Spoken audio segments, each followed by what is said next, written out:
Hello friends, আমি শুভম। হইচইতে ফেলুদার নতুন ওয়েব সিরিজ চলে এসেছে, ফেলুদার গোয়েন্দাগিরি ভূস্বর্গ ভয়ঙ্কর, ডাইরেক্টেড বাই সৃজিত মুখার্জি। কাস্টে আছে টোটা রায়চৌধুরী, অনির্বাণ দা এবং আরো অনেকে। গল্পটা যদি একটুখানি বলি, দেখুন গল্পটা মোটামুটি সবার পড়া পপুলার গল্প, সানডে সাসপেন্সও আছে, তো বেশি গল্প বলছি না, একটুখানি যদি বলি। এবার গল্পটা কাশ্মীরে বেসড। ফেলুদা, তোপসে, লালমোহন বাবু তিনজন মিলে কাশ্মীরে ঘুরতে যাচ্ছে। ফেলুদা তেমনি এমনি আর কোথাও ঘুরতে যাওয়া হলো না, যেখানে ঘুরতে যায় সেখানে কোনো না কোনো কেসে ফেসে যায়। তো এইখানে যেই কেসে ফাঁসছে সেটা হচ্ছে কোর্টের একজন এক্স জাজ, সে মারা যাচ্ছে। যেই রোলটা এখানে প্লে করছে রজতাভ দত্ত, তিনি মারা যাচ্ছে এবং ফেলুদা কি করে কেসটা সলভ করে এটা নিয়ে গোটা ওয়েব সিরিজটা। 6টা এপিসোডের ওয়েব সিরিজ, মোটামুটি ওই 22 থেকে 25 মিনিটের মধ্যে প্রত্যেকটা এপিসোডের রানিং লেন্থ। এবার যদি এই ওয়েব সিরিজটার পজিটিভ দিক আর নেগেটিভ দিক বলি, দেখুন কিছু পজিটিভ দিক অবশ্যই আছে, কিন্তু অবভিয়াসলি সৃজিত মুখার্জির লেভেলের কাজ এটা হয়নি। আর এটা এরকমও কাজ নয় মানে যেটা মানে ফেলুদার একদম আউটস্ট্যান্ডিং একটা ওয়ার্ক, ঠিক আছে? কেন এবার আমি আপনাকে বলছি।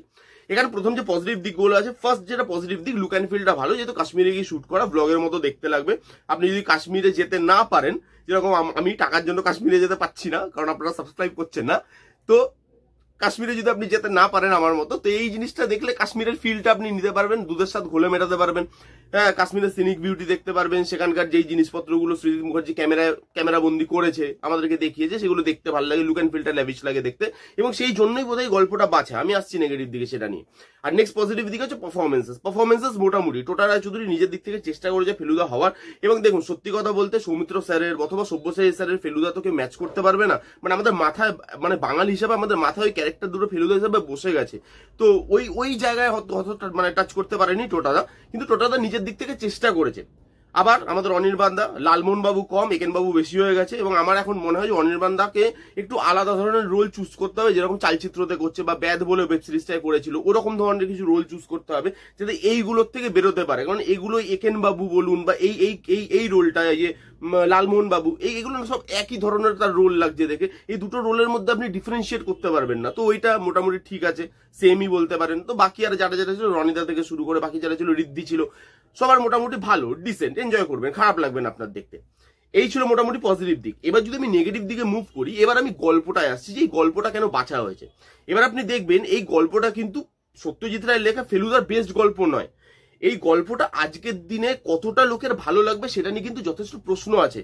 প্রশ্নটা আমি অবভিয়াসলি সত্যজিৎ রায়ের লেখাকে করছি না, কারণ সেই প্রশ্নটা করা আমার মানে আমি সেই জায়গায় নেই, আর সেই জায়গা থাকলে আমি করতে পারতাম না। হ্যাঁ, সত্যজিৎ রায়ের লেখাকে কেউ কোনোদিন প্রশ্ন করতে পারে না, আমিও করছি না। কিন্তু ব্যাপার হচ্ছে এর থেকেও ভালো ভালো গল্প কিন্তু ফেলুদার আছে। কেদারনাথের যে গল্পটা, ওই গল্পটা কিন্তু একটা ভালো গল্প, ওই গল্পটা নিয়ে কাজ করার দরকার ছিল। এই যে গল্পটা, এই গল্পটা কিন্তু বাকি ফেলুদার গল্প থেকে খুব সিম্পল একটা গল্প। এবং আজকের দিনে যখন আমাদের এক্সপোজার এত বেড়ে গেছে, শুধু কাশ্মীর দেখাবো বলে একটা ইজি গল্পকে তুলে আমি ওয়েব সিরিজ বানালাম, সেটা যাতে না হয় যে আমি সিনিক বিউটি দেখাবো বলে গল্পটা আজকের দিনে কতটা মানে প্রাসঙ্গিক বা লোকের কতটা ভালো লাগছে, মানে সেই গল্পটার মধ্যে সেরকম কোনো টুইস্ট অ্যান্ড টার্নসও সেরকম ভাবে নেই। গল্পটা এত বড়ও না যেটা দিয়ে একটা 6টা ওয়েব সিরিজের মানে শো বানানো যায়। তবুও সৃজিত মুখার্জি এটাকে নিয়েছে, কারণ আমি জিনিসটাকে দেখাবো, কাশ্মীরটাকে দেখাবো, সেই জন্য এই ইজি গল্পটাকে নেওয়া।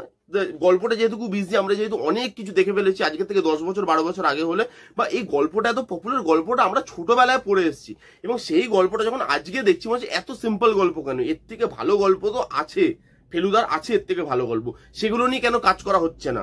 মানে সেগুলো কাশ্মীরের মতো সিনিক বিউটি নেই বলে আমার মনে হচ্ছে এই গল্পটা চুজ করা ভুল হয়ে গেছে, অন্য গল্প চুজ করলে বেশি ভালো হতো।